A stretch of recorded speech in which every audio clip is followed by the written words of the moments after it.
After months and months of speculation around the premium flagship, the Motorola Frontier, we finally have it in the form of the Motorola Edge 30 Ultra. While it is definitely an exciting phone, there is a lot of stiff competition that it has to face and convince buyers that it is worth their money. So let's find out if the Motorola Edge 30 Ultra is actually worth your money and better than the OnePlus 10 Pro in this detailed comparison, which will try to address every single doubt that you might have. Well, my name is Arshad. You're watching Track and Take English. Let's go.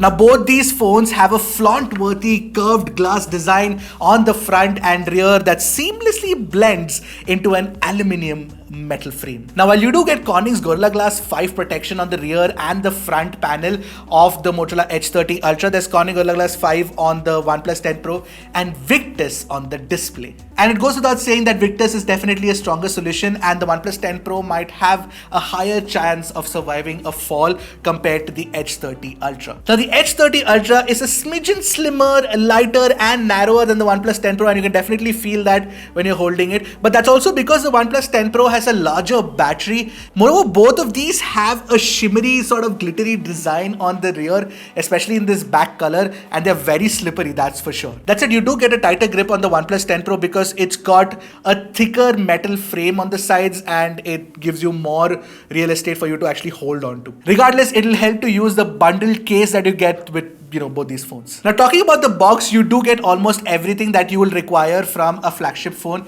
except for of course a pair of earphones. You get a case like I mentioned, you also get a charging adapter, a cable and a SIM ejector tool. Just that on the OnePlus 10 Pro, you get that pre-applied screen protector which is not available on the Motorola Edge 30 Ultra. But the Edge 30 Ultra has that new eco-conservative box which looks very, very good in my opinion. Now as for the camera module design on the rear, I really like Motorola's 3-step pattern design. It looks very professional compared to this incohesive, stub heater design that the OnePlus 10 Pro has going, which really doesn't sit well with the entire industrial design language and sort of stands out. It looks good, no doubt, but this looks better, right? While you do get a power button, a volume rocker, a USB Type-C 3.1 port, stereo speakers, and of course a SIM card slot on both these phones, what you do get extra on the OnePlus 10 Pro is that alert slider, which of course is one of my favorite features on OnePlus phones. Now before we move on, we'd love all your support, so don't forget to hit that red subscribe button and the bell icon right next to it to get notified whenever we put out an awesome new tech video. Also, we'd love it if you could give us a thumbs up because the YouTube algorithm values it and it values engagement, so it'll pass on this video to more people looking for a comparison between the Edge 30 Ultra and the OnePlus 10 Pro. Now the OnePlus 10 Pro doesn't come with any IP rating in India, but you do get IP52 rating on the Motorola Edge 30 Ultra, which again is not that great, primarily because for a phone that costs this much, you really cannot dunk it inside water because for that you need IP67 or IP68 rating. But still, some IP rating is better than no IP rating. Now overall, the design round is sort of a tie for me with equal number of pros and cons for each of these phones. The display size in the Motorola Edge 30 Ultra is 6.67 inches compared to 6.7 inches on the OnePlus 10 Pro. Of course, there's just a slight difference in the size of the panel itself, but there's a lot of difference in the kind of tech that's being used. Now on the Motorola Edge 30 Ultra, you've got a POLED display and it's only a Full HD Plus display with support for HDR10 Plus as well. Now of course, it's got 144Hz refresh rate and it's a 10-bit panel, but it's not an LTPO tech panel. On the contrary, the OnePlus 10 Pro is a fluid AMOLED display and it's got 120Hz of refresh rate, it's got HDR10 Plus support, it's got a 10-bit panel as well, and apart from that, it's also proper LTPO technology too. And yes, the resolution is also quite a bit higher at QHD Plus, which offers far better pixel density as well. Now in my testing, the OnePlus 10 Pro of course offers HDR playback on both YouTube and Netflix, whereas on the Edge 30 Ultra, you get HDR playback only on YouTube, not on Netflix. Maybe Netflix hasn't whitelisted Edge 30 Ultra yet, but we should see that soon. That said, while checking HDR playback on YouTube, I noticed that the Motorola Edge 30 Ultra definitely gets slightly brighter. Even outside the Edge 30 Ultra does get slightly brighter compared to the OnePlus 10 Pro. As for the fingerprint scanner, both are equally pretty fast to unlock with just a touch. And what I like about the OnePlus 10 Pro is that the fingerprint scanner is placed slightly higher and it's at the right position. But as for the Motorola Edge 30 Ultra, the haptic feedback seems to be tighter and more precise and better controlled compared to the OnePlus 10 Pro. Now, when it comes to audio performance, both these phones are fantastic through and through, especially when you look at, Type-C dongle performance for wired earphones and even for truly wireless earbuds. Now, as for the speakers, the OnePlus 10 Pro is definitely louder, but the Motorola sounds more dynamic with clean, crisp details and more, depth to the bass as well. Of course, there's a lot of channel imbalance between both these phones, but the channel imbalance on the Motorola Edge 30 Ultra is not as immediately apparent as it was on the Motorola Edge 30 Fusion. Anyway, take a listen at the speakers test side by side for yourself to see which one you prefer.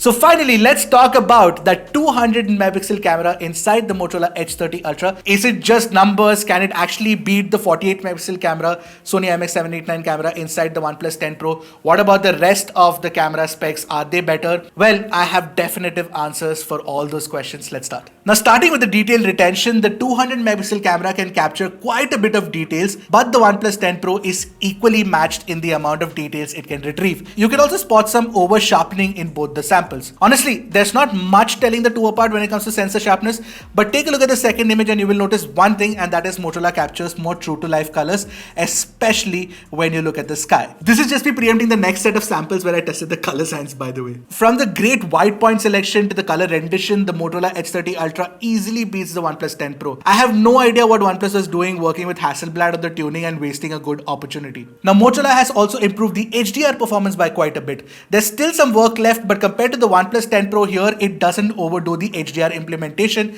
with boosted colors. The rendition is nearly identical to what I saw with my own eyes, and it has pulled out quite a bit of details from the shadows too. The only problem is that in a bid to do multi-stack processing, Motorola kills quite a bit of the details which the OnePlus algorithm retains. Also, I can easily understand it if someone prefers OnePlus sample over here over Motorola's. One situation where the Motorola Edge 30 Ultra handily beats the OnePlus is when you are shooting pictures of your friends and family.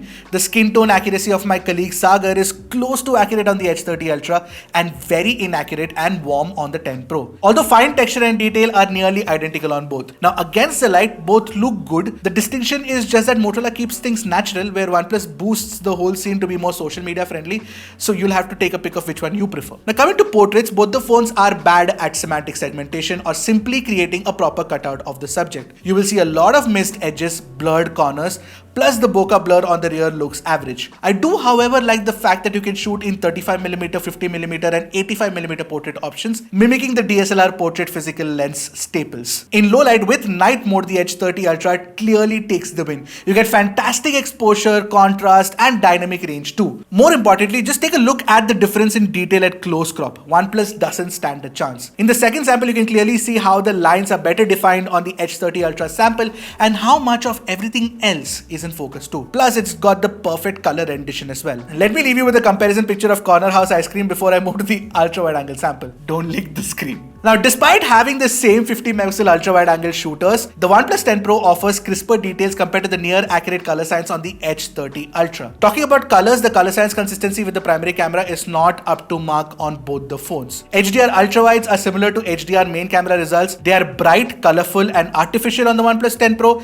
They're natural looking on the Edge 30 Ultra. Now, I really like Motorola's new and improved night mode tweak because it helps salvage the situation slightly with the ultra wide angle camera. You get sharper details and a very natural color tone compared to the OnePlus 10 Pro. Now, OnePlus doesn't offer a dedicated macro mode, but you can use a telephoto to recreate the same close-up shot that the Motorola Edge 30 Ultra has managed to recreate here. However, it's no match for the quality of the Edge 30 Ultra's macro. Also, for what it is worth, you can use a telephoto for macros on the Ultra as well. Now, both the phones have dedicated telephoto cameras, but with different focal lengths. The Motorola Edge 30 Ultra has a 2x telephoto camera, whereas the OnePlus 10 Pro has a 3.3x telephoto camera. Firstly, I matched the 2x digital zoom on the 10 Pro to to Ultra's actual 2x optical zoom, and it goes without saying that the H30 Ultra is sharper and crisper. And the situation is reversed in 3.3x, where you get dedicated optical zoom on the OnePlus 10 Pro and it's sharper. The telephoto on the H30 Ultra has a bigger sensor, so you get better low light sensitivity compared to the sensor on the OnePlus. Now the only problem is that I think that Motorola should have added at least 3x optical zoom,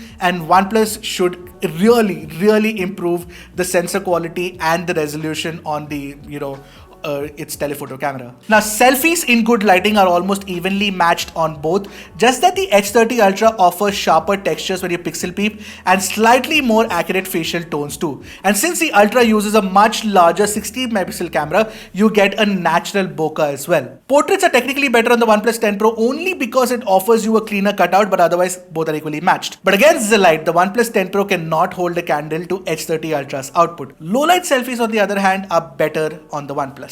Both the phones can also record 4K 60fps videos in the BT 2020 color space, which is a wide color gamut, and both are equally well stabilized, but OnePlus offers slightly sharper textures and better sound recording too. So now I'm recording a 4K 60fps video using the Moto H30 Ultra.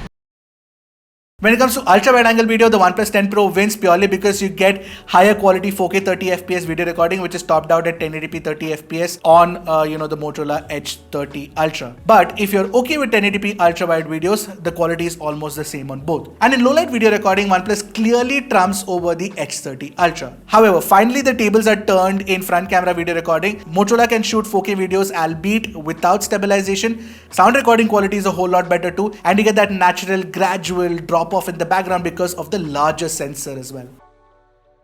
Now I'm shooting a video using the front camera on both these phones.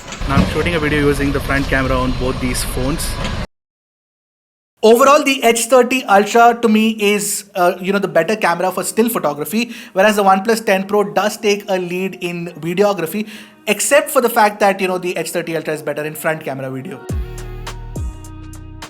So the Motorola H30 Ultra has the latest Snapdragon 8 Plus Gen 1 processor, which is of course based on TSMC's 4nm fabrication node, which is definitely better than the Samsung fabrication based Snapdragon 8 Gen 1 inside the OnePlus 10 Pro. And also both these phones come with LPDDR5 RAM and UFS 3.1 storage as well. Oh, by the way, Motorola has confirmed that the 12GB 256GB variant of the phone will come to India, so that's definitely a relief. Looks like Motorola did hear you guys. Now both the phones by default use a standard or a balanced performance mode. Basically what that does is that it very rarely engages the high performance cores and most of the times runs on the efficiency cores. Basically it's sort of trying to balance out performance and power efficiency. Although if you do use the performance mode on the OnePlus 10 Pro, it tends to heat up a lot. In fact, when I ran 3D Mark Wildlife stress test, the Motorola H30 Ultra could finish the test, but the OnePlus 10 Pro could not. It would heat up and it would shut down the app. Now the H30 Ultra doesn't heat up at all, or it doesn't even lose too much battery life,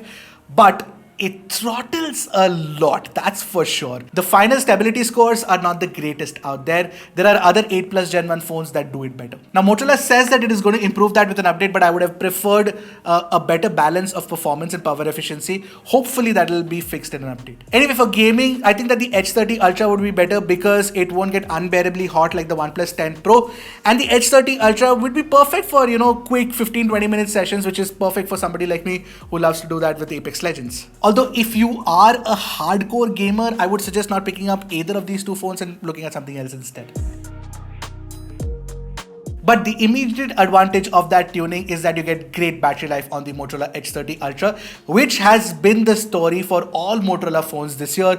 On the H30 Ultra, I got 6 hours of screen on time with my moderate to heavy usage every single time. The best I could achieve was 5 hours on the OnePlus 10 Pro. Basically what you can expect is about a day's worth of battery life from the OnePlus 10 Pro and a little more than that from the Motorola H30 Ultra, making the battery life better on the H30 Ultra. As for the charging speeds, I can't believe that I'm saying this, but the Motorola H30 Ultra offers 125 watt charging speeds compared to 80 watt charging speeds on the OnePlus 10 Pro, making it a faster charging phone than the OnePlus. Has this ever happened before? If it does, let me know in the comment section below. Anyway, I could charge the OnePlus from 0 to 100 in 33 minutes, and it took about 27 minutes on the Motorola Edge 30 Ultra. It's sort of conservative in the last 10% of charge, but it's still faster technically compared to the OnePlus 10 Pro, and the bundled charger can also charge my MacBook, which is of course very, very helpful. Now, both these phones also support up to 50 watt fast wireless charging speeds and offer reverse wireless charging support as well.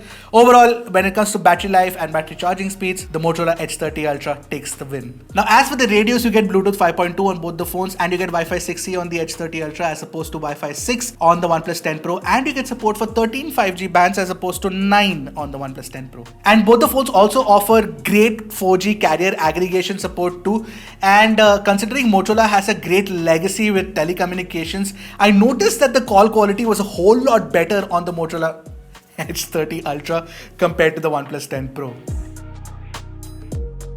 Now, in my previous comparison of the Motorola Edge 30 Fusion against the OnePlus 10R, which if you haven't watched already, you must right now, I had spoken at length about the software experience on both these phones. Clearly, Oxygen OS has lost all of its X factor and has passed it on to MyUX on the Motorola Edge 30 Ultra. MyUX is my favorite skin of Android right now. It's clean, it's minimal, the UI design is very nice, it's very, very fast and responsive as well. And apart from that, you also get Motorola's extra features like Ready For, which lets you wirelessly cast your display onto another bigger display, and you also get Motorola Strongbox, which is basically a physical chip now which adds on to ThinkShield. Just good work all around. The only point that I want to highlight is that OnePlus has been better with regular updates compared to the Motorola Edge 30 Ultra. However, Motorola has promised 3+4 years of software updates. Hopefully it can stick to its promise. Fingers crossed.